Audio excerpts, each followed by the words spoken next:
참 예수님, 우리 함께 기도하고 오늘 첫 말씀을 나누겠습니다. 성부와 성자 성령의 이름으로. 주님, 대회 두 번째 날이 시작되었습니다. 어제 저녁에는 참 비가 촉촉히 한참 내렸습니다. 어제 내린 그 비가 왠지 우리에게 주시는 하느님의 사랑이고 우리에게 주시는 하느님의 은총이고 선물로 느껴졌습니다. 실제로 그 비보다 더 많은 사랑을, 그 비보다 더 충만한 은총을 내려주셨음을 저희가 압니다. 오늘 이제 저희가 성체 성사에 대해서 함께 나누고자 합니다. 주님께서 주신 이 귀한 선물들을 우리가 제대로 이해하지 못해 충만히 누리지 못하고 있습니다. 오늘 그 성체 성사에 담겨있는 그 사랑, 그 축복을 우리가 깊이 이해하고 정말 감사한 마음으로 또 이렇게 성체 성사에 임할 수 있도록 우리의 마음을 열어주시고 지혜를 열어주시고 또 은총으로 이끌어 주소서. 우리 주 그리스도를 통하여 비나이다. 성부와 성자 성령의 이름으로. 자, 우리는 어제 세례를 받고 하느님의 자녀가 되었다. 그리고 우리 안에는 무슨 생명이 있죠? 영원한 생명. 영원한 생명은 누구의 생명이다? 하느님의 생명이다. 그리고 이 하느님, 우리 안에는 하느님의 생명이 있습니다. 그러니까 우리는 두 가지 생명이 있습니다. 지금 보이는 이 육적인 생명과 또 어떤 생명이 있죠? 보이지 않는 영원한 생명, 영적인 생명이 있습니다. 생명이 있으니까 먹어야 살겠죠? 여러분 아침 맛있게 드셨습니까? 저도 맛있게 먹었습니다. 밥을 먹어야, 육적인 생명이 있으니까 육적인 양식을 먹어야 힘을 내고 유지가 됩니다. 근데 우리한테는 또 무슨 생명이 있죠? 영적인 생명이 있어요. 영적인 생명이 있으니까 먹어야겠죠? 뭘 먹어야죠? 영적인 양식을 먹어야 합니다. 영적인 생명에 힘을 주겠다고 햄버거를 아무리 먹어도 그것이 우리의 영적인 생명에 힘이 되지 않습니다. 그러니까 육적인 생명에 힘을 주려면 육적인 양식을, 영적인 생명에 힘을 주려면 영적인 양식을 먹어야 합니다. 자, 그런 측면에서 하느님께서는 우리에게 육적인 양식을 살찌우라고 풍요한 양식을 주십니다. 반면에 우리의 영적인 생명도 주셨으니까, 그분이 주신 생명이니까 그분이 책임지셔야 돼요. 그래서 영적인 양식을, 영적인 생명을 풍요롭게 살찌우라고 주신 양식이 있는데 그 양식이 무엇이다? 성체, 말씀과 성체. 그래서 여러분들이 말씀을 마음에 잘 듣고 마음에 새길 때는 그냥 맛있는 영적 양식 한 사발을 먹은 거예요. 여러분들이 미사 참석해서 성체를 한번 모시면 여러분들의 영적 생명에 힘을 줄 수 있는 그런 영적인 양식을 또 한 대접 먹은 것입니다. 자, 여러분, 우리는 세례를 통해서 하느님의 생명을 받았죠? 이 받은 것만 가지고는 안 돼요. 여러분 어디서 태어났습니까? 어머니 태중에서 나오셨죠? 태중에 나오실 때도 이렇게 크셨어요? 갓난아기, 철모를 이게 그냥 갓난아기로 태어났죠? 근데 지금 이렇게 컸습니다. 뭐 먹고 이렇게 컸죠? 밥 먹고 이렇게 컸죠? 그렇지 않습니까? 우리의 영적인 양식도 마찬가지예요. 여러분, 세례를 통해서 새로 태어난 우리의 영적 양식은 갓난아기와 같아요. 그래서 잘 먹여서 무럭무럭 키워야 돼요. 그래서 이 무럭무럭 키우기 위해 영적 양식을 계속 먹고 마시고 이렇게 해서 우리의 영적 생명이 충만하게 성장하도록 이렇게 해야 합니다. 자, 건강한 영적 생명을 유지하라고 하느님께서는 우리에게 이 성체를, 영적인 양식을 주셨는데 이 양식이 누구시죠? 예수님이세요. 당신을, 나를 영적인 양식을 살찌우라고 당신의 몸과 피를 우리의 음식으로 내어주셨습니다. 하나님께서는 당신의 몸과 피를 우리에게 음식으로 내어주셨어요. 그런데 하는 이런 모습은 자기 새끼를 살리기 위해 자기의 몸과 피를 내어주는 모습은 자연계 안에서도 드러납니다. 제가 언제 동물의 왕국을 보고 있는데 연어가 부화가 되면 어디로 나가죠? 바다로 나가죠. 바다로 나간 연어가 새끼를 낳을 때가 되면 어디로 들어옵니까? 태어났던 강으로 들어와요. 그래서 새끼를 낳는데 알을 낳는데 죽는 거예요. 알래스카에서 죽었어요. 그래서 아이고 너무 힘들어서 죽었나 보다 했더니 나중에 새끼들이 부화하고 나서 그 어미를 먹는 거예요. 그러면서 나레이션이 나오는데 만일 어미가 저기에 죽어 있지 않았다면 저 새끼들은 굶어서 죽었을 것입니다. 이런 해설이 나오는 거예요. 그 어미가 죽은 것은 힘들어서 죽은 것도 아니고 우연도 아닙니다. 왜 죽었죠? 새끼들아 부화하거든 나 먹고 잘 살라고. 제가 지난번에 케네디 공항에서 내려서 여기 오다가 뉴욕 맨하탄 근처를 지나오게 됐는데 이렇게 저희 차량 봉사해 주시는 우리 봉사자 형제님이 저기가 9.11 테러 기념 건물이라고. 여러분 9.11 테러 쌍둥이 빌딩 폭격 기억나시죠? 그때 많은 사람이 묻혔습니다. 근데 그 많은 사람이 묻힌 가운데 갓난아기와 엄마가 같이 묻혔어요. 그 무덤에. 그래 그 돌더먹이에. 그래가지고 열흘이 넘게 있다가 구조가 됐어요. 어른은 아무것도 안 먹고 열흘을 견딜 수 있다고 그래요. 근데 갓난아기는 열흘 동안 아무것도 못 먹으면 죽는다고 그래요. 그런데 그 갓난아기가 피덩어리가 살아난 거예요. 그래서 하도 신기해서 어떻게 살아났나 확인해 봤더니 엄마가 아기가 배고파가지고 응애 울면 엄마가 이게 갇혀 있으니까 자유롭지 못하죠. 그냥 손을 어디 뾰족한데 긁어가지고 피를 내서 아기 입에 넣은 거야. 그래가지고 아기가 그거 엄마 피 먹고 좀 배가 부르면 자는 거예요. 그러다 또 자다가 배고프면 일어나가지고 응애 하면 엄마가 이제 다른 손가락, 이미 먼저 손가락은 곪기 시작하니까 다른 손가락을 또 찢어서 입에 넣어주는 거예요. 그러면 또 그 피 먹고 자라고. 그렇게 해서 열흘 넘게 견뎠다고 그래요. 엄마의 손가락은 온통 만신창이가 됐죠. 엄마도 견뎌내기 힘든데 당신의 피를 새끼에게 주면서 혹시 엄마는 죽더라도 너만은 살라고. 이것이 부모의 마음이죠. 이거 누구한테 배운 거죠? 이거 하느님한테 배운 거예요. 하느님이 이러신 분이십니다. 내 새끼 살리기 위해 당신의 몸과 피를 아낌없이 내어주는 분이세요. 그래서 여기 감실에 보면 빵의 모습으로 계신 분이 누구시다? 예수님이세요. 근데 저는 좀 안타까운 부분들이 있어요. 뭐냐면 만일 여러분 미사 때 저 성체 크기만한 금덩어리를 하나씩 준다 그러면 이 성당 안이 어떻게 되겠어요? 꽉 차겠죠? 꽉 차겠어요. 꽉 찰 거예요. 근데 왜 하는 근데 여러분 금덩어리가 귀합니까? 이 예수님 몸이 귀합니까? 그러니까 이것을 아는 우리만이라도 정말 미사에 참석해서 성체를 잘 모셔야겠습니다. 그러면 예수님께서 왜 이렇게 볼품없는 모습, 초라한 모습으로 우리 곁에 계시는가? 이왕이면 금덩어리의 모습으로 계시면 좋잖아요. 중국에 두 나라가 있었습니다. 전쟁을 하는데 한 나라가 졌어요. 진 나라에 5살 먹은 외아들이 있었습니다. 그러니까 이긴 나라에서 그 외아들을 잡아가는 거예요. 앞으로 말 잘 들으라고. 5살 먹은 그 왕자를 적국에 포로로 보낼 생각을 하니까 이 왕비가 너무 마음이 아픈 거예요. 그래서 이 왕비가 임금한테, 임금님, 제가 그냥 우리 왕자가 포로로 잡혀가는 것을 눈뜨고 볼 수가 없습니다.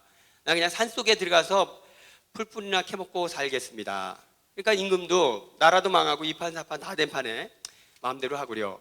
그래가지고 이제 왕비가 산속에 들어갑니다. 산속에 들어가는데, 들어가면서 이제 앞으로 한 달 후에 왕자를 적국으로 호송할 책임을 맡은 대장을 불렀어요. 너 왕자를 호송해 갈 때 성문 앞에 웬 여인이 붕대를 감고 있을 거다, 얼굴에. 그 여인을 왕자의 몸종으로 데려가라. 예, 마마. 그리고 왕비는 산으로 들어갔어요. 정말 이제 시간이 돼서 왕자를 호송해 가는데 성문에 웬 여인이 얼굴에 붕대를 감고 있는 거예요. 그래서 이 호송대장이 왕비랑 한 얘기가 생각나서 저 여인을 불러와라. 그래가지고 불러왔습니다. 붕대를 풀어. 그래서 붕대를 둘둘둘 풀었는데 너무나 끔찍한 얼굴, 화상을 입어가지고 얼굴이 다 익어버렸어. 다시 붕대 감어. 그래도 이제 약속을 했으니까 몸종으로 데려갔습니다. 이 왕자가 얼마나 엄마가 보고 싶고 집이 그립겠어요. 그래가지고 엄마 보고 싶어요. 그러면 이 얼굴에 화상을 입은 초선이라는 여인이 와가지고 위로를 해주는데 그 위로가 굉장히 힘이 되는 거예요. 어느 날 비가 부슬부슬 오는데 또 엄마 생각이 나서 막 울고 있는데 이 초선이라는 여인이 그냥 와서 위로를 해주는 거예요. 그 품에 안겨가지고 엄마가 보고 싶어요. 그런데 이 맥박, 이 숨결, 이 향기, 이거 우리 엄마네? 얼굴 보니까 아이고 엄마가 아니라 흉측한 초선이에요. 품에 기대에 있으면 엄마의 숨결인데 얼굴을 보면 아닌 거예요. 이 여인은 누구죠? 그럼 왜 엄마가 이렇게 흉측한 얼굴이 됐죠? 엄마는 아들을, 자기 5살 먹은 아이를 혼자 적국에 보낼 수가 없었어요. 그러나 따라가겠다고 했으면 허락이 됐을까요? 안 되겠죠. 그러니까 산에 간다고 나와서 그냥 뜨거운 펄펄 끓는 주전자에 물 끓여가지고 얼굴에 붓습니다. 여러분, 뜨거운 물 얼굴 부으면 아파요, 안 아파요? 왜 아픈지 알면서 붓죠? 내 아들 왕자를 살릴 수만 있다면 고통 같은 것은 문제가 되지 않았습니다. 여러분, 한 여인이 곱게 자라서 왕비니까 얼마나 곱게 자랐겠어요. 여러분, 지금도 여러분 얼굴에 흉측한 화상을 하고 앞으로 남은 여생을 살아야 한다고 생각하면 좋으시겠어요? 우울해지겠죠? 그렇지만 이 왕비는 문제가 되지 않았습니다. 내가 한평생 얼굴에 화상이 입은 얼굴로 종의 모습으로 산다 해도 내 아들 곁에서 내 아들에게를 지켜줄 수만 있다면 나는 아무것도 문제가 되지 않는다. 이제 나중에 이 왕자가 그 사실을 알았습니다. 그 사실을 알고 나니까 엄마가 왜 저렇게 그 이쁜 얼굴이 저렇게 험악한 그 화상을 입었는지를 알고 나니까 그 화상이 너무 고마운 거예요. 너무 감사한 것이고, 그리고 그 화상이 알고 나니까 너무 아름답기까지 한 거예요. 다른 사람은 야 얼굴 돌려! 이렇게 천대하고 면박을 주지만 이 왕자는 왜 우리 엄마가 저렇게 흉측한 모습을 하게 됐는지를, 모습으로 고통받는지를 아니까 그것이 너무나 감사하고 아름다운 거예요. 그래서 이 왕자는 엄마의 얼굴을 이렇게 보고 있으면 그 흉측한 얼굴은 흉측하지만 그것이 거기서 막 사랑의 불꽃이 이글거리기 시작합니다. 여러분, 감시를 열면 작은 빵이 나옵니다. 이분이 누구시죠? 왜 예수님이 이렇게 초라한 모습으로 앉아 계시죠? 우리를 살리시기 위해. 예수님은 아셨어요. 당신이 이렇게 초라한 모습, 여러분 얼마 전에 한국에서 성체 모독 사건 들으셨죠? 그냥 야 이거 무슨 이런 빵 쪼가리 가지고 여기에 이거를 뭐 존경하고 이런 거를 그리고 막 밟고 낙서하고 불태우고. 예수님은 당신이 빵의 모습으로 우리 여기 감실에 계시면 그런 순환과 모욕과 치욕을 당하실 줄 이미 알고 계셨습니다. 그렇지만 그분은 그 길을 택하셨어요. 왜죠? 우리를 살리시기 위해. 그분의 당해야 할 고통은 피땀 흐르는 고통이지만 우리를 사랑하시는 사랑이 너무 크시니까 그 고통은 문제가 되지 않았습니다. 자, 이제 모르는 사람은 이 빵 쪼가리에 하나를, 그러니까 빵 쪼가리에 대고 뭘 그렇게 존경하라고 얘기하지만 왜 예수님이 이렇게 초라한 모습으로 우리 곁에 계시는지를 아는 우리들은 어떻죠? 우리들은 그냥 빵으로 보이지 않습니다. 그러니까 세상 사람들은 이 감실 안에 빵 쪼가리가 하나 들어있는 것으로 보이지만 이분이 누군지를 아는 우리에게는 이 감실 안에 하느님이 계심을 우리는 압니다. 그리고 왜 이렇게 하느님이 초라한 모습으로 여기 계신지를 아는 우리들에게는 이 빵의 모습에서 하느님의 사랑이 이글이글 타오르는 것을 느낍니다. 만일 우리도 세상 사람들처럼 이 빵이 모습이 그냥 초라한 하나의 빵 쪼가리로만 보인다면 우리는 아직 이분이 누군지 잘 모르는 거예요. 이 빵의 모습으로 우리의 음식이 되시기 위해 하느님께서는 이렇게 빵의 모습으로 우리와 함께 계십니다. 자, 그러니까 우리의 음식이 되어 오신 주님을 우리가 사랑하고 존경하고 그렇게 우리의 사랑을 드려야겠습니다. 그러면 하느님께서는 왜 우리의 음식이 되시고자 했죠? 만일 우리의 음식이, 엄마도 마찬가지예요. 애게 이 음식 먹어도 그만 안 먹어도 그만인 음식이면 굳이 기를 쓰고 먹이려고 하지 않죠? 그렇지만 기를 쓰고 먹이는 것은 뭐 때문이죠? 이거를 먹지 않으면 안 되니까. 먹지 않으면 안 되니까 엄마는 아이와 매일 아침마다 싸움을 하면서 밥을 먹입니다. 예수님도 마찬가지예요. 이 성체를 우리에게 먹으면 좋지만 안 먹어도 그만이면 굳이 예수님께서 이렇게 빵이 돼가지고 이 고생하실 필요가 있겠어요? 왜 이 고생하고 있죠? 안 먹이면 안 되니까. 아기가 엄마 태중에서 나오면, 엄마 태중에서 출생했을 때 가장 좋은 음식이 무슨 음식이라고 그래요? 엄마 젖이라고 그러죠. 이 세상에 가장 큰 허위 광고가 모유 같은 분유이 있습니다. 이게 가장 큰 허위 광고라 그래요. 모유 같은 분유는 만들 수가 없다 그래요. 그래서 이 아기가 태중에 있을 때, 출산할 때가 되면 조금 소화기 발달을 위해 양수를 조금씩 들이킨다고 그래요. 그러면 양수를 조금씩 들이키면서 이 아기는 양수의 맛을 느낀다고 그래요. 그런데 엄마의 젖 맛이 이 양수와 같은 성분이 있어서 이 아기는 태어나서 엄마 젖을 딱 물려서 엄마의 젖을 딱 먹으면 내가 엄마 품에 안겨 있구나라는 것을 직감적으로 안다고 그래요. 그러니까 여러분 생각해 보세요. 출산할 때 우리 엄마들 너무 많이 고생하셨죠. 그렇지만 엄마도 고생이지만 그 태중에서 나오는 아기는 어떻겠어요? 진짜 더 못지않은 죽을 맛이겠죠? 다 기억나시죠? 그 죽을 고생을 아기가 엄마 태중에 양수에서 얼마나 행복하고 편안하고 탯줄을 통해 들어오는 밥 먹으면서 할렐루야 할렐루야 하고 있다가 어느 날 갑자기 양수가 터지면서 고통이 시작되는데 정말 끔찍스러운 고통을 겪으며 세상에 나옵니다.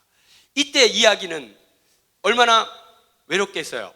고독하고 아무도 없는 것 같고. 그때 엄마가 젖을 딱 물리면 이 태중에 있을 때 그 양수 맛을 느끼면서 내가 엄마와 함께 있구나라는 것을 알고 위안을 받는다고 그래요. 그러니까 아기는 엄마 젖을 먹고 몸이 건강해지고 엄마 젖을 먹고 내가 엄마 품에 안겨 있다는 것을 알면서 정서가 안정된다고 하죠. 그런 아기에게 분유를 입에 넣어 물려보세요. 어떻게 되겠어요? 아이고, 송아지 품에 안겨 있구나. 경기하겠죠? 그러니까 모유는 아기에게 먹여도 되고 말아도 되는 선택 상황이 아니라 엄마가 아기를 낳았으면 꼭 먹여야 되는 필수 상황이죠.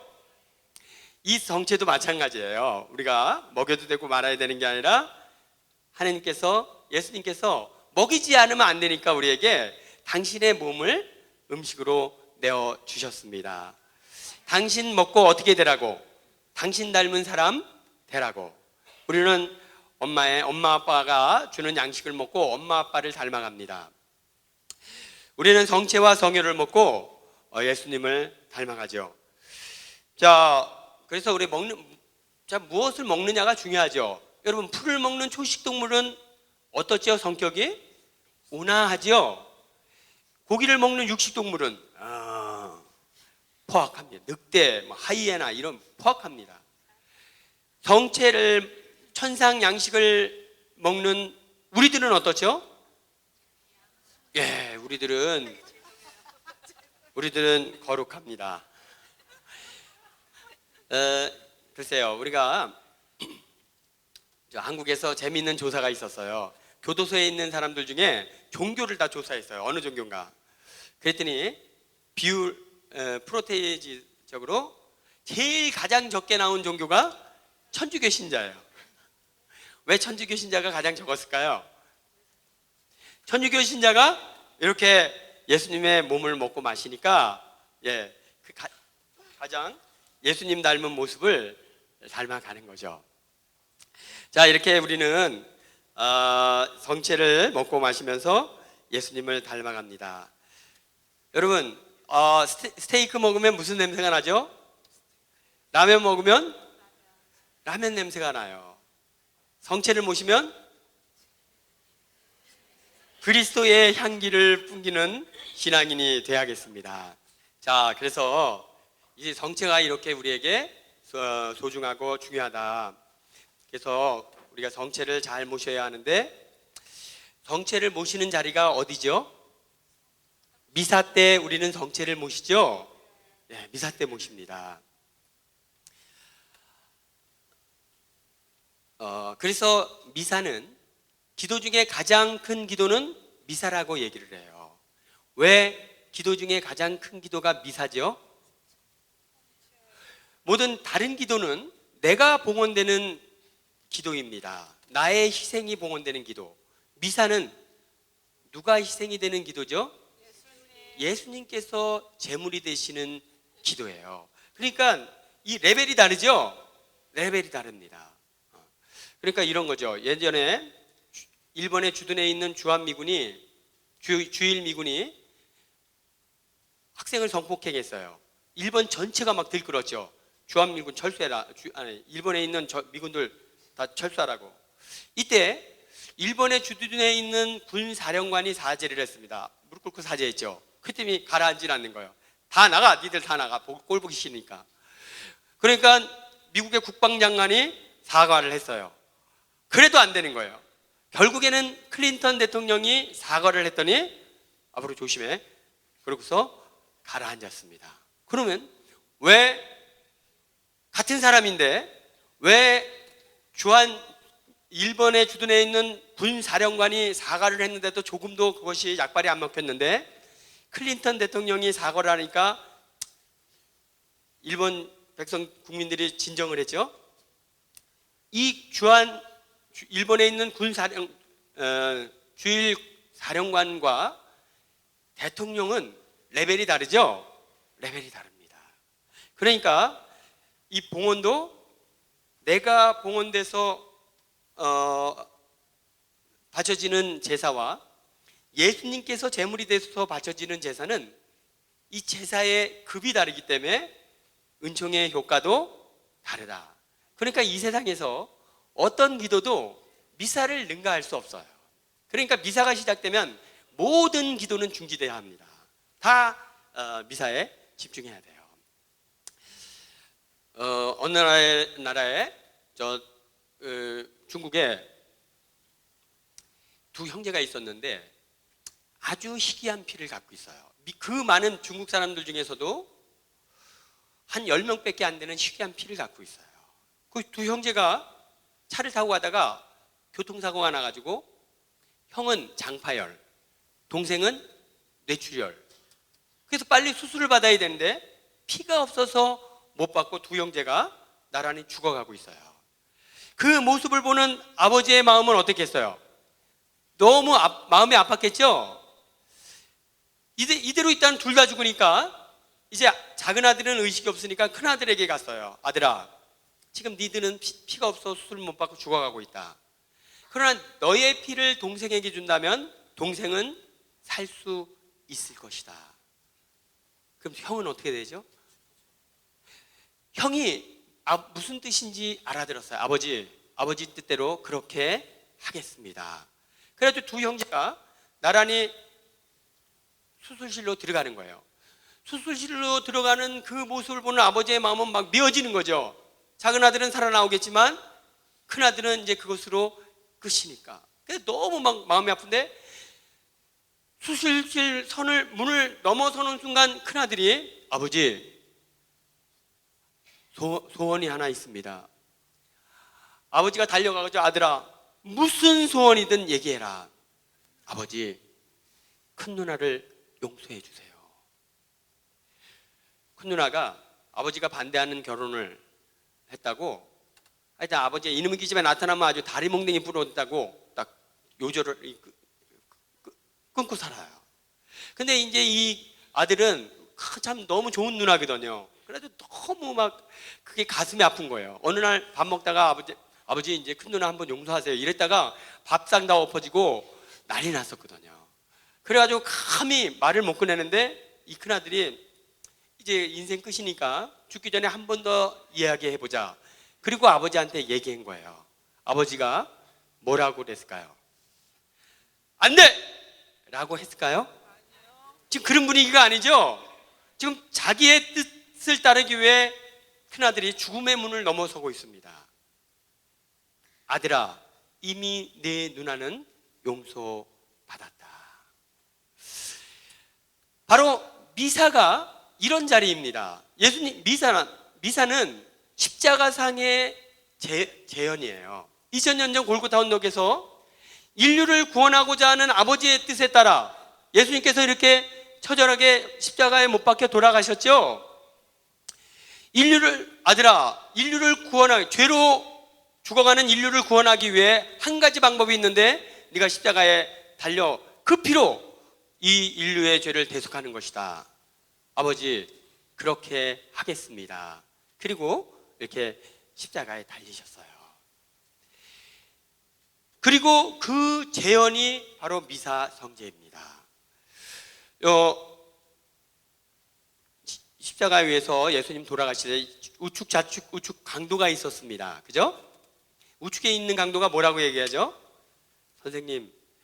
선생님 나라에 들어가실 저를 꼭 기억해 주십시오.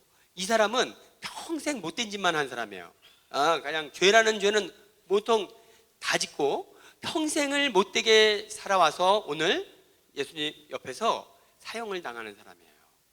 그런 그가 예수님을 알아보고 저를 기억해 주십시오 이렇게 부탁을 해요. 그럼 예수님이 뭐라고 답변하셔야 정상적이죠?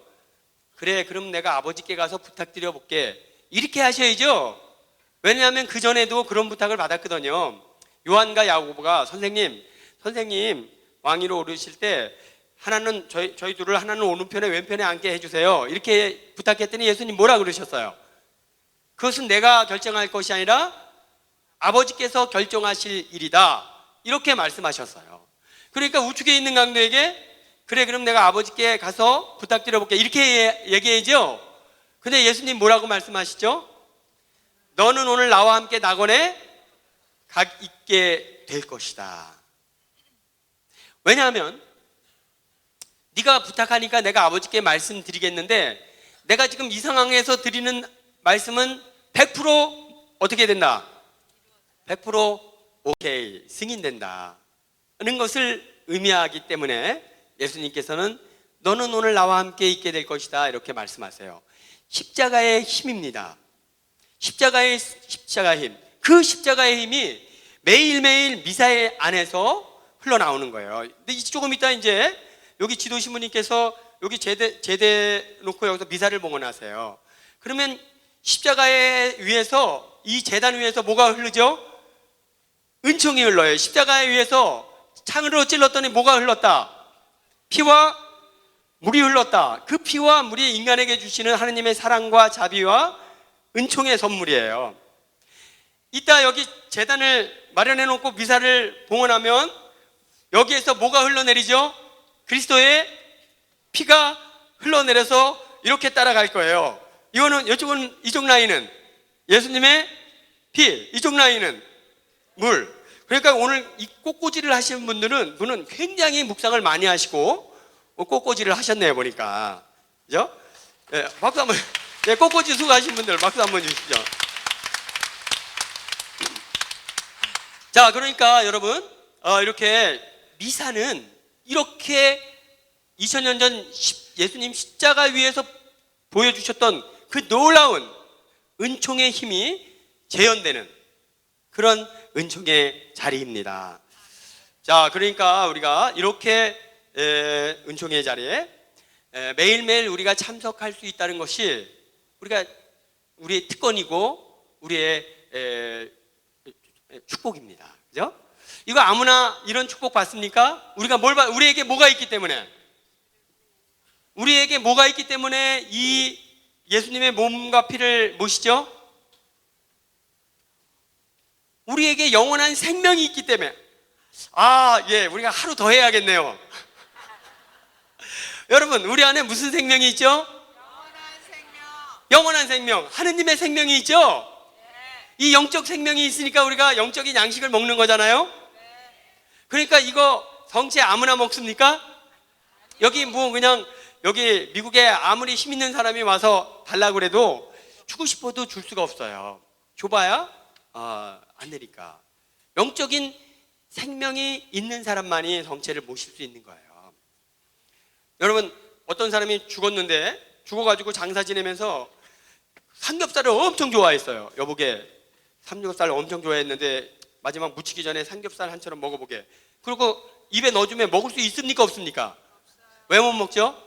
뭐가 없으니까? 육적인 생명이 없으니까 육적인 양식을 못 먹는 거예요. 그러니까 내가 성체를 좀 모셔주고 싶어도 그 안에 무엇이 없으면, 영적인 생명이 없으면 성체를 모시는 것이 의미가 없는 거예요.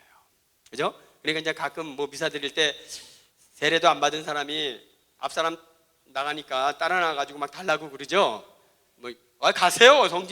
영세 받았습니까? 안 받은. 영세도 안 사는 사람이 가세요. 막 이렇게 할 게 아니라, 이 성체 영적 양식인데 영적 양식을 모시려면 영적인 생명이 있어야 합니다. 형제님이 세례를 받으시면 그때 모실 수 있겠어요. 세례를 받으시겠습니까? 이렇게 해가지고 세례 교리반으로 안내해 주시면 좋겠어요. 그렇지 않고 막 세례도 안 받은 사람이 모아가지고 달라고 이상한 사람이네. 막 이렇게 하면 할 필요는 없겠다. 그죠? 자, 그래서 여러분 미사를 자주 참석하시고, 이제 여러분들이 우리가 하늘나라 가면 참 기가 막히고 가슴 칠 일이 많은데 그 중에 하나가 성체 안에 계신 예수님이 진짜 예수님이었네. 이것을 여러분, 제가 청주교구의 서정혁 신부님이라는 분을 아는데, 그분은 당신 자칭 날라리 신부라고 그래요. 당신이 날라리 신부였다. 술도 좋아하고 너무 술을 먹어가지고 위궤양이 생겼고 치료가 안 되고, 그래서 그냥 더 악화되지 않도록 계속 약을 먹어야 되는 그런 분이셨어요. 그래서 이제 이렇게 있는데 어느 날 병자성사가 왔다고 전화가 왔어요. 갔더니 그 폐결핵으로 고통받는 할머니가 있었는데 한 달에 한 번씩 병자성사했죠. 근데 그 할머니가 이제 임종 때가 된 거예요. 그래가지고 마지막 병자성사를 영해드리고 노자 성체를 영해드렸어요. 그랬더니 이 할머니 굴룩 하더니 툭 뱉어내는데 아이고 성체가 피고름에 섞여가지고 툭 나왔어요. 그 당시에는 이제 이거를 누군가 먹어야 돼요. 누군가 모셔야 돼. 보통 보통 이게 병자성사할 때 이제 수녀님이 같이 가시니까 대부분 수녀님들이 이렇게 잘 모시죠. 그런데 너무 급하게 오느라고 수녀님도 안 계시고 구역장도 없고 자기 혼자 있는 거예요. 당신 혼자. 그러니까 차마 신부 양심에 이걸 어떻게 할 수 없으니까 그냥 눈 딱 감고 그냥 쫙 하니까 막 피고름이 쭉 땡겨와가지고 그냥 뚝 끊어가지고 속이 뒤집어져가지고 그 길로 그냥 달려가서 사정 안에서 냉장고 열고 소주를 한 병 따가지고 완샷. 이놈의 할망구 내가 한 달에 한 번씩 기도해주고 공동체 뒀더니 마지막 갈 때 고약한 선물 줬다고 그냥 씩씩대고 있었어요. 그리고 이제 또 약탈 때가 돼가지고 병원에 갔는데 의사 선생님이 깜짝 놀라는 거예요. 신부님, 위궤양 흔적이 없어졌습니다. 그죠? 그래가지고 이 신부님은 직감적으로 이거는 그때 그 할망구 뱉어낸 그 성체를 모셔서 받은 은총이구나 하는 것을 딱 하고 그때 이 신부님이 자기도 모르게 진짜 예수님이었네? 이 얘기를 했다는 거예요. 당신이 사제니까 알죠. 이게 성체라는 거 알죠.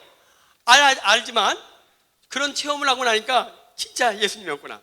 진짜 예수님인지를 아니까 이제는 당신 말로 불행해진 거예요.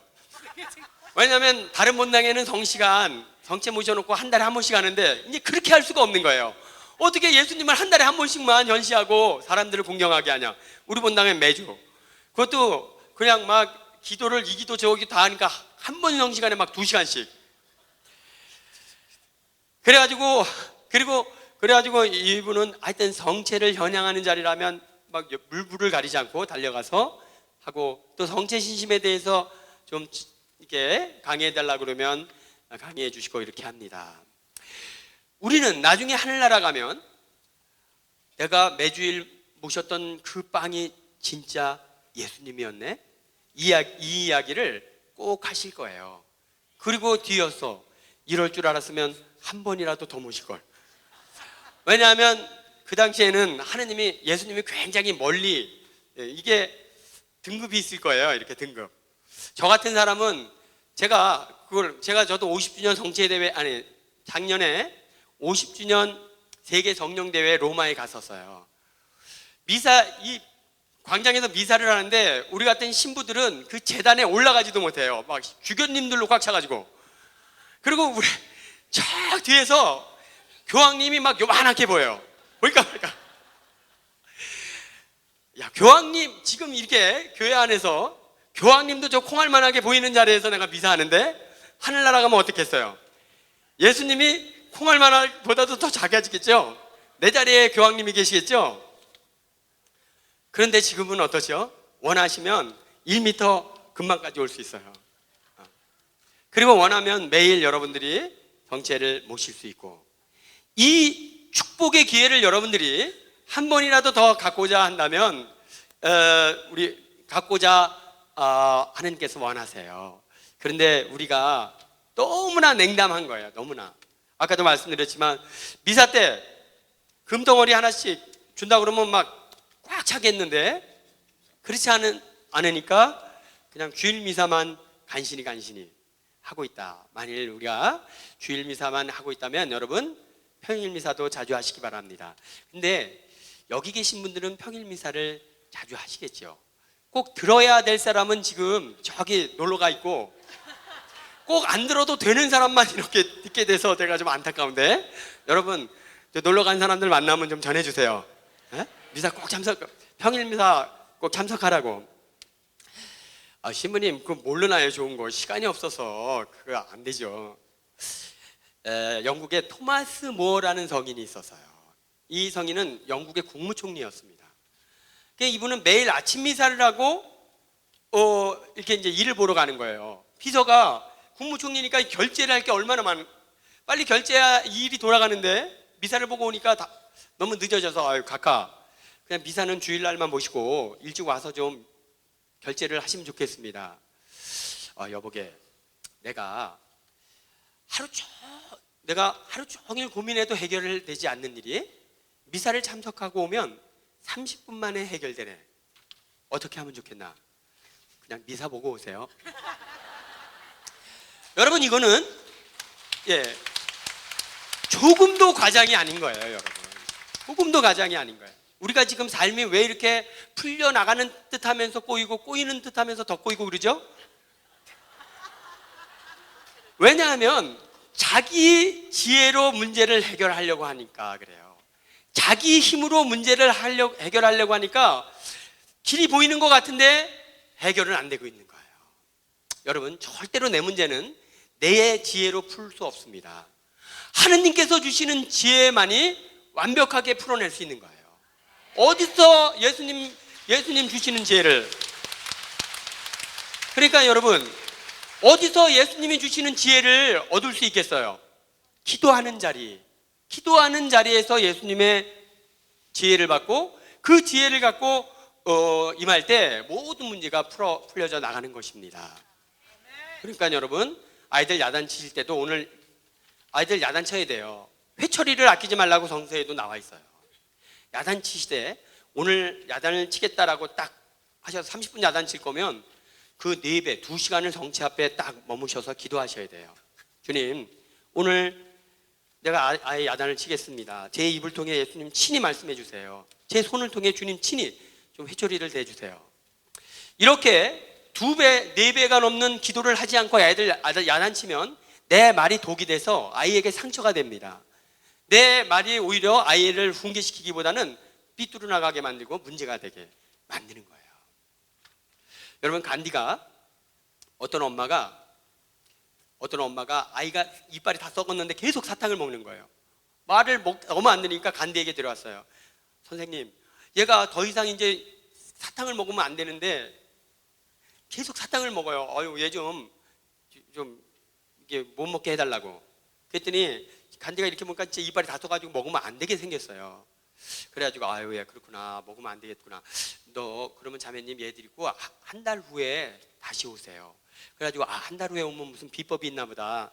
그리고 이제 한 달 후에 데리고 왔어요. 그랬더니 간디가 아이를 이렇게 쓰다듬으면서, 병씨가 사탕 먹지 마. 이렇게, 네, 이제 그럼 데리고 가세요. 그래서 엄마가 아니 무슨 그 얘기를 할 거를 한 달 후에 오라고 그러십니까? 그러니까 이 간디가 사실 자매님, 한 달 전에는 저도 사탕을 즐겨 먹었습니다. 어떻게 제가 사탕을 즐겨 먹으면서 아이에게 사탕을 먹지 말라고 하겠습니까? 또 한들 그 얘기가 아이에게 힘이 되겠습니까? 이 아이가 먹으면 안 될 것 같아서 그 얘기를 하려고 저도 한 달 동안 사탕을 끊었습니다. 그러니까 이제 아이에게 해줄 수 있겠네요. 그 아이가 그 길로 사탕을 끊었대요. 여러분, 말이라고 해서 다 같은 말이 아니고, 기도가 실려있는 말이냐, 사랑이 실려있는 말이냐, 아니면 감정이 실려있는 말이냐, 똑같은 말이라도 말의 힘과 열매는 다릅니다. 그러니까 여러분의 말에 풍요로운 열매를 맺으려면 기도하시고 나서 선포하는 말이 되셔야 돼요. 그러니까 부부싸움을 하더라도 부부싸움 필요하죠, 그죠? 하나 되기 위해 거쳐야 하는 길입니다. 그러나 부부싸움 할 거면 하겠다 그러면 기도하고 나서, 여보 지금부터 우리 묵주기도단 합성하고, 자 시작. 하여튼 무슨 일을 하든지 기도하면서 할 때 풍요로운 열매가 맺어질 것입니다. 그래요. 우리가 정말 이 성체를 모시는, 제가 한국에 오기 전에 어떤 사람이 자기 휴가를 강원도로 갔다 왔는데 오다가 횡성에 8만 원짜리 횡성 한우를, 생고기 한우를 먹고 왔다고 자랑을 해요. 여러분, 세상 사람들은 횡성 한우를 먹으면 그거 먹었다고 동네방네 자랑하고 다닙니다. 횡성 한우 먹었다고 막 어깨에 막 이러고 다녀요. 우리 뭐 먹고 살죠? 우리는 천상의 양식을 먹고 살죠? 근데 왜 천상의 양식을 먹는 사람은 횡성 한우 먹는 사람한테 이러고 살죠? 우리 더 이렇게 힘줘야 되는 거 아닙니까? 그죠? 더 힘을. 그래요. 우리가 예전에 어느 궁궐의 중전이 너무 몸이 아픈 거예요. 별의별 걸 다 해도 치료가 안 되는 거예요. 왕이 너무나 사랑하는데 이러다가 왕비 죽겠다 싶어가지고 중전, 그러면 혹시 친정에 가서 좀 더 편안하게 지내보시오. 그래가지고 이제 친정에 갔어요. 왕비를 너무 사랑해서 왕이 먹는 수라상과 똑같은 것을 챙겨가지고 매일 그 중전에게 보낸 거예요. 그래가지고 중전이 사는 집에는 매일 궁궐에서 내려오는 수라상이 차려집니다. 그래가지고 수라상이 차려지면 이제 중전이 먹는 거예요. 그리고 그 집 식구들이 먹고, 그리고 그 다음에 그 집 종들도 그 수라상을 먹는 거예요. 그래가지고 밖에 나가면 그 동네 어른들도, 양반들도 그 집 종을 하대하지 않았다고 그래요. 왜냐하면 수라상을 먹는, 임금님 수라상을 먹는 종들이라고 그래서. 여러분, 이 수라상을 먹는 종들도 이렇게 내가 수라상을 먹는 사람, 임금님이 드시는 음식을 먹는다고 어깨에 힘주고 살았다고 합니다. 우리가 천상의 양식을 먹고 사는 사람들이죠. 그러니까 우리가 정말 천상의 양식을 먹고 사는 사람처럼 좀 힘을 내야겠어요. 그죠? 자, 그래서 이제 우리가 그러려면 성체를 더 충만하게, 더 정말 합당하게 모시려면 그에 합당한 그 미사 안에서 우리가 성체를 모시죠. 그 미사 준비를 더 잘 하셔야겠죠. 그래서 여러분들이 미사 전에 1시간 아무것도 안 먹는 공복제가 있습니다. 우리 어머니 때는요, 미사가 있으면 그 전날부터 음식을 못 먹었다고 그래요. 내일 아침에 미사할 거면 전날부터. 그죠? 그리고 죄가 있으면 고해성, 소죄는 통해로서 사해지지만 대죄는 고해성사를 보고 성체를 모셔야 합니다. 그리고 이제 미사는 말씀의 전례와 성찬의 전례가 있는데, 이 성찬의 전례가 충만하게 다가오려면 말씀의 전례가 풍요롭게 다가와야 돼요. 말씀의 전례가 풍요롭게 다가오려면 여러분들이 지금 미리 말씀을 묵상하고 오시면 좋겠어요. 이번 주일에 일독서 말씀이 이독서 복음, 일독서 이독서 복음을 적어도 한 3번 정도는 찬찬히 읽으면서 그 복음 말씀의 의미를 좀 새기고 뜻을 새기고, 아 그렇구나. 그러면 본당 신부님이 강론하실 때 굉장히 주의 깊게 들게 돼요. 나는 이 말씀을 통해 이런 묵상을 했는데, 아 우리 신부님은 이런 말씀을 통해 어떤 말씀을 해주실까 궁금하죠, 그죠? 그리고 귀 기울이면 무슨 말씀을 해주시는지 막 그것이 또 하나의 은총이 되고 그렇게 돼요. 준비 없이 이렇게 가면 그냥 막 자꾸 강론 시간에 시계를 보게 돼요. 지루하니까. 그렇게 가가지고는 말씀의 전례가 힘이 되지 않고, 말씀의 전례가 힘이 되지 않으면 성찬의 전례도 이게 맛이 없는 거죠. 에피타이저가 맛있어야 주식도 맛있는 거 아니겠습니까? 자, 그래서 여러분들이 미사 전에 여러분 말씀을 좀 잘 읽고 오시면 좋겠다. 또 대부분이 차 타고 오실 텐데, 차 타고 오실 때 성가를 듣거나 무슨 묵주 기도를 하시거나 이러면 좋습니다. 미사 전에 복잡한 얘기는 안 하시면 좋겠어요. 부부간에든 뭐 친구간에든 복잡한 얘기하다가 정당에 쑥 들어오면 계속 그 생각으로 이렇게 분심을 이렇게 방해를 받게 되죠. 그리고 이제 미사는 예수님이 봉헌물입니다. 그리고 예수님과 함께 나도 봉헌되는 거예요. 예수님 당신 생명 바치시죠? 그러니까 나도 뭘 바쳐야겠어요? 생명 바쳐야죠, 생명. 그런데 내 목을 여기다 놓으면 어떻게 돼요? 우리 가족은 누가 돌봐? 안 되죠? 그러니까 내 목숨 대신 뭘 바치는 거죠? 봉헌을 바치는 거예요. 그러니까 여러분 미사 봉헌금은 뭐 본당 유지하는데 보태스라고 주시는 무슨 찬조금이 아닌 거예요. 이 미사가 봉헌되기 위해 재물값입니다. 재물값. 그러니까 그 재물은 여러분의 목숨값인 거예요. 목숨. 내 목을 쳐서 여기 무속에서는 돼지 대가리 쳐가지고 제사 지내잖아요, 그죠? 내 목을 쳐서 미사를 봉헌을 할 수 없으니까 그 목숨값으로 봉헌을 하는 거예요. 그러니까 정성과 마음이 담겨야 한다. 저는 할머니 한 분을 아는데, 이 할머니는 미사 때 하여튼 일주일 동안 누가 이렇게 용돈 주면 그 빳빳한 손이 생기면 그거를 그 성가책에 꽂아가지고 성모상 밑에 놓아요. 그랬다가 누가 더 빳빳한 돈이 생기면 교체. 그래가지고 그 주에 자기가 당신에게 생겼던 돈 중에 가장 빳빳한 돈 1,000원짜리를 봉헌하는 거예요. 큰 돈은 아니지만 그 돈을 받으시는 예수님의 마음은 어떠시겠어요? 흡족하겠죠? 흡족해. 그냥 아무 생각 없이 앉아있다가 봉헌 때가 되니까 막 나가. 어떤 사람은 봉헌하러 나오면서 막 이렇게 주머니 뒤져. 그러다 그냥 쑥 뺐는데 10,000원짜리면 깜짝 놀래가지고 이렇게 해가지고 이게 은총이 되겠는가, 그죠? 그러니까 액수를 떠나서 정성이 담긴 봉헌이 중요하다. 그래요. 그래서 우리가 미사를 정성스럽게 봉헌하면 미사를 통해 받는 은총의 힘도 크다, 그죠?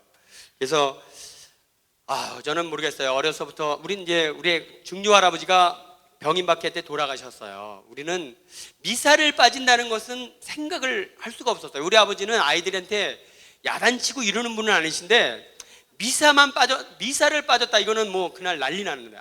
한 번은 우리 형하고 같이 겨울에 이렇게 누워 있는데 우린 성당 바로 옆에 살았거든요. 겨울에 그냥 저녁 미사 가려고 그러다가 그냥 추워가지고 안 가고 이렇게 어려서 초등학교 때 일이 있는데 우리 아버지가 주일날 들어오시면 제일 먼저 물어보는 게 엄마한테 애들은 다 미사 갔다 왔나? 아니 쟤네들은 미사도 안 가고 벌써 저 이불 속에 들어가 있다고. 그냥 우리 아버지가 얼마나 막 난리를 치시는지 내복바람으로 둘이 형하고 튀어나와가지고 미사 보고 온 기억이 나요. 그래가지고 옛날에는 다 성당 사람들이 다 서로 잘 알거든요. 아니 집이 아들은 보내려면 애들 옷이나 입혀 보내지 왜 내복. 그러니까 미사 빠지는 것은 생각할 수 없었죠. 그것이 또 한편으로는 또 그러니까 교육이라는 게 중요한 것 같아요. 교육. 그러니까 미사를 빠지면 큰일 나는 것으로 이렇게 알고 살다 보니까 여기까지 왔습니다. 그래요, 우리. 그래서 여러분 하여튼 미사 이렇게 소중한 시간이니까 기쁜 마음으로 설레이는 마음으로 참여하기 바래요. 제가 우리 본당에 어린이집이 있었어요. 어린이집이 있는데 얘네들이 청와대 방문이 있었어요. 청와대 방문. 그래가지고 이제 출발한다고 기도해달라고 강복 달라고 그래서 이제 나왔는데 애들이 막 좋아가지고 막 신부님 우리 대통령 아저씨 만나러 가요.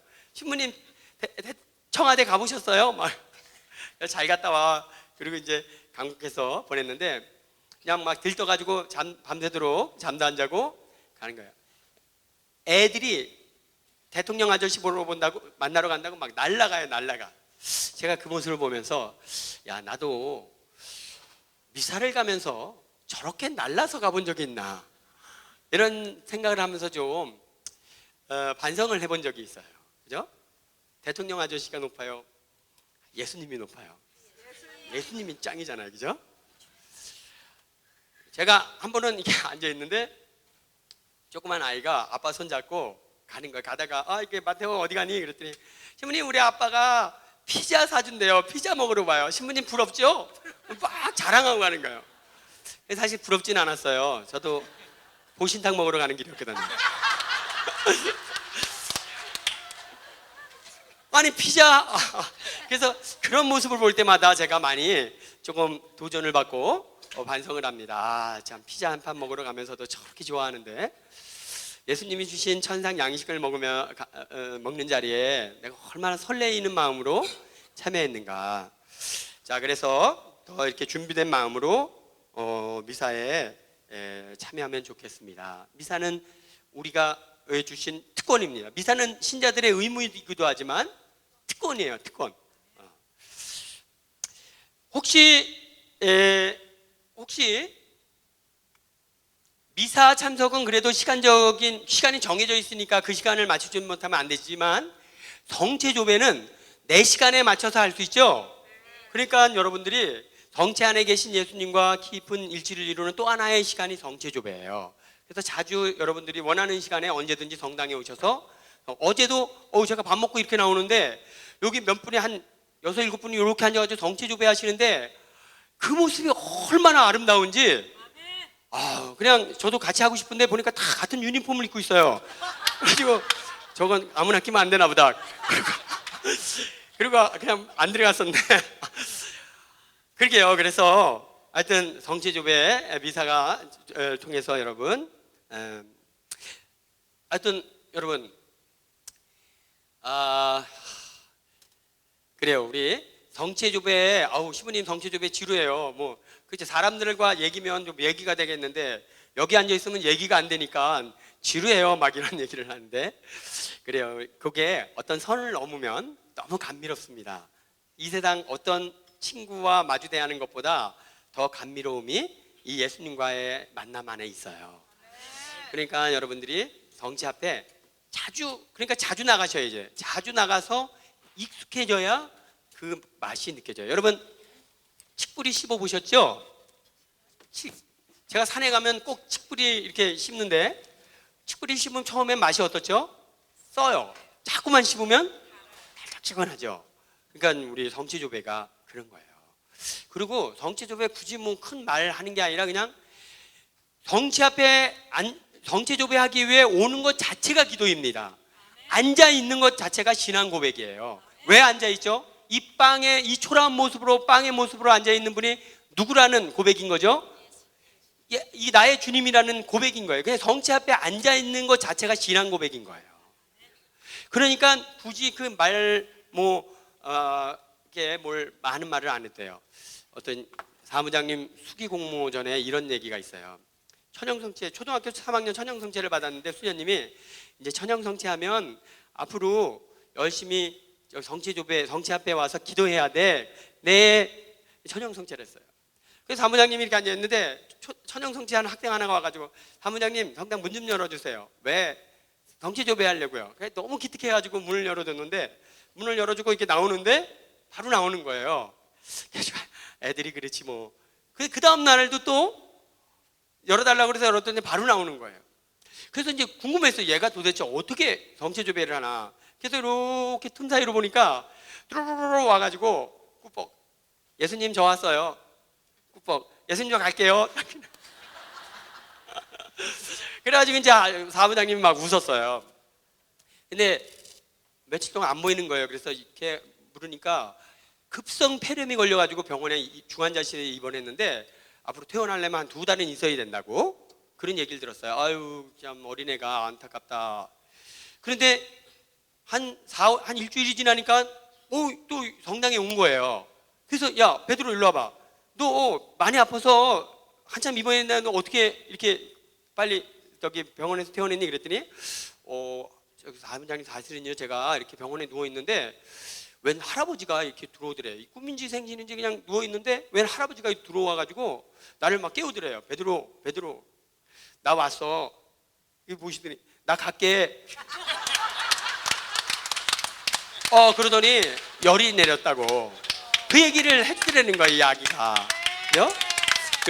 그러니까 여러분 성체조배는 많은 말이 필요 없습니다. 그냥 성체 앞에 나오는 것 자체가 신앙 고백이에요. 이 작은 빵이 하느님이라는 것을 증거하는 시간이기 때문에 그렇죠. 자, 이렇게 해서 우리가 열심히 미사 참석하고 미사로 성체와 일치하고 성체조배로 예수님과 일치하는 신앙인이 됩시다. 제가 마지막으로 한 말씀 더 드리면 우리가 이렇게 천상 음식을 먹는 사람입니다. 그냥 천상 음식이 아니라 하느님의 몸과 피를 먹고 마시는 사람이에요. 그러니까 조금 세상 사람들과는 좀 달라야 합니다. 의사 선생님이 있었는데 명문대학 의사고 박사학위까지 받고 의술이 좋아서 부르는 병원이 많은데 이 양반이 저기 병원선을 타고 다니면서 섬을 다니면서 무료 진료를 해주는 거예요. 그래서 큰 상을 받았어요. 그래서 기자가 질문합니다. 이 선생님은 초등학교 들어가기 전부터 고아로 자랐어요. 그래서 선생님 실례하지만 어렸을 때 환경이 상당히 불행하다고 보여지는데 어떻게 이렇게 훌륭한 일을 하실 수 있는 힘을 얻게 됐습니까? 근데 이제 아버지는 자기가 태어나기 전에 이미 세상 없었고 세상은 죽었고, 엄마가 자기 하나를 키우기 위해 막 막노동하고 이렇게 하다가 5살 때 병을 얻어가지고 이제 죽게 됐어요. 친척도 없고 형제도 없는데. 근데 이 하나를 남겨두고 죽을래니까 도저히 막 걱정이 되는 거죠. 모아놓은 돈도 없고. 그래서 이 엄마가 자기의 몸을 전부 다 장기를 기증했어요. 눈, 뭐 심장 뭐 다. 내 몸에서 뺐을 것은 다 기증해야 하고 자기 시신마저 기증을 했어요. 그래가지고 엄마가 죽자 이제 신장 필요한 사람, 간 필요한 사람 다 갔다가 이제 이식 수술을 해서 건강을 찾았어요. 그리고 이 사람들이 이 엄마에게 어린 아이가 있다는 걸 알면서 돈을 조금씩 모았는데 그 많은 사람들이 모니까 꽤 큰 돈이 됐어요. 그 돈을 갖고 이 아이가 생활하고 공부하고 먹고 살았습니다. 나중에 중학교 3학년 때 그 사실을 알게 되죠. 그때부터 이 아이는 정말 열심히 공부하고 성실하게 살아갑니다. 명문대 의대를 들어갔고 훌륭한 선생님이 됐죠. 어떻게 어린 시절이 불우하다고 보여지는데 이렇게 큰 일을 할 수 있게 된 힘은 무엇입니까? 이렇게 물었을 때 이 의사 선생님은 밥을 먹고 자랐지만 나는 엄마의 살과 피를 먹고 자랐습니다. 그래서 한순간도 허튼 시간을 보낼 수 없었습니다. 그리고 앞으로도 나는 허튼 시간을 보내지 않을 것입니다. 내 엄마의 피와 살이 헛되지 않기 위해. 이런 얘기를 했어요.